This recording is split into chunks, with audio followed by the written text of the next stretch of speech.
Hi, everybody. It's Pastor Jesse, and I want to draw attention to something that's going on right now in the ballot in this time of elections called Proposal 3.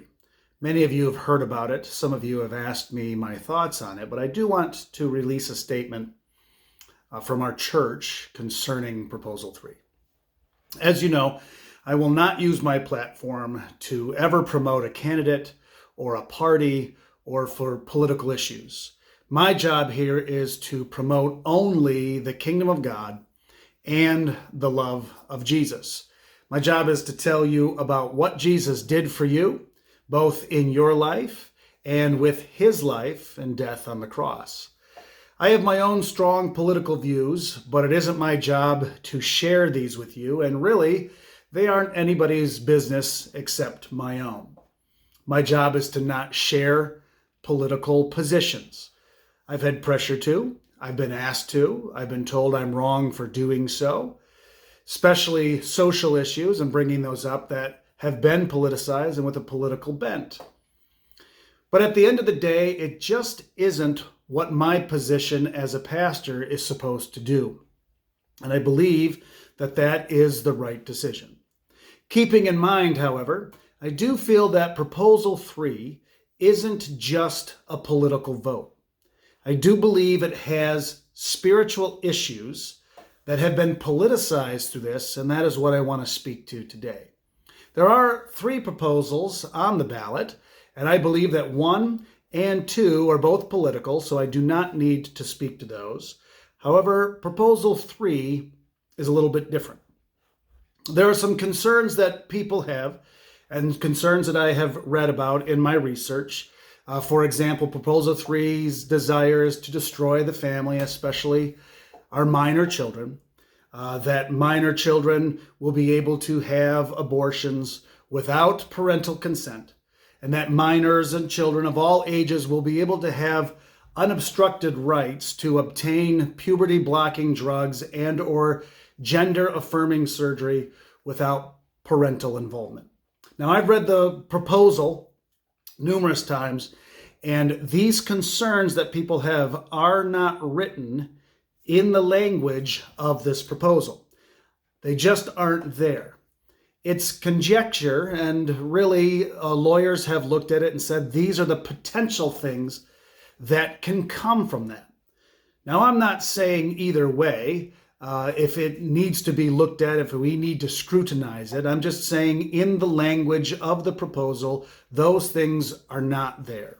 However, I believe that the language is vague enough that lawmakers could take what is being proposed to a level such as that. But my problems really are focused in 2 different areas. One, intellectually, and one spiritually. Let me look at the intellect. The language is so vague and doesn't clarify exactly who is a part of this amendment. We have to remember that they are trying to amend Michigan's Constitution. So this is a very big amendment that is happening.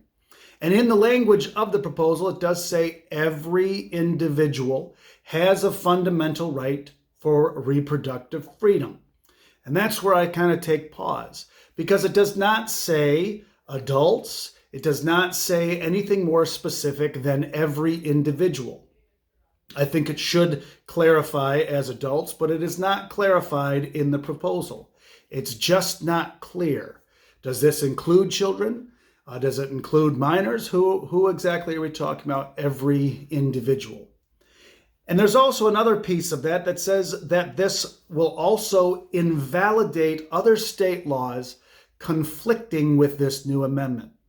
It doesn't say specifically which ones that they will basically invalidate. So that is another problem that I have.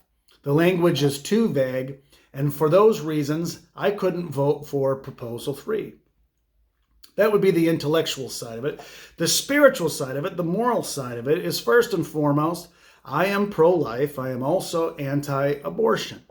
And when you look into this proposal, the 2 words that I really think I have a difficult time with are fetal viability. Now, fetal viability is the point in pregnancy when, in the professional judgment of an attending healthcare professional, and based on the particular facts of the case, there is a significant likelihood of the fetus's sustained survival outside the uterus without the application of extraordinary medical measures. Now, that's what fetal viability is in its definition. But I do not feel that the government should be the one to decide what fetal viability is. Because I am a person that believes in life, I believe it begins right when life begins.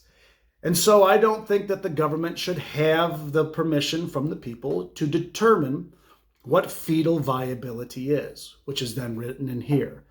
It would be better if they left that up to the professions and to the health and to those people that understand that a lot better. But I don't feel that it, again, is specific enough, going back to the question of vagueness, it is not specific enough as to what we're dealing here. Now, we know that this proposal just was written. This amendment for our Michigan State Constitution was just written in maybe 3 or 4 months since Roe was overturned. It took us over a year to rewrite the bylaws here at the church. It took us a year and a lot of work to do that. It did not just take us 4 months. So I think that we need to say no for the reasons intellectually and put it back to the government to focus on and clarify. But I feel that we should say no because it does not promote all life. I do not want our government, especially our state government, making a call as strong as this.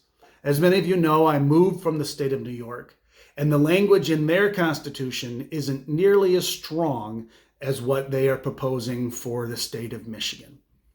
So these two reasons give me pause, both as a citizen of Michigan and as a Christian, and because of them, I would not vote in favor of Proposal 3.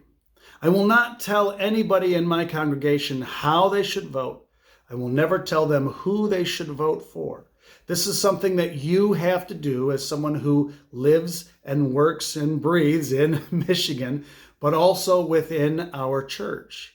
I am not telling you either way how to vote. I just want to put this out to you so that you will make a decision, an informed decision on what you would do.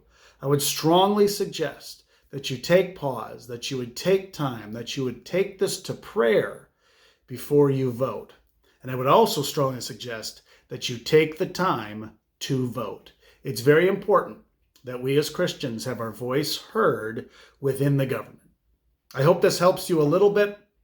Please feel free to contact me if you have any further questions or concerns. And as always, thank you for what you do here at the church, for who you are, and I will continue to keep you in my prayer.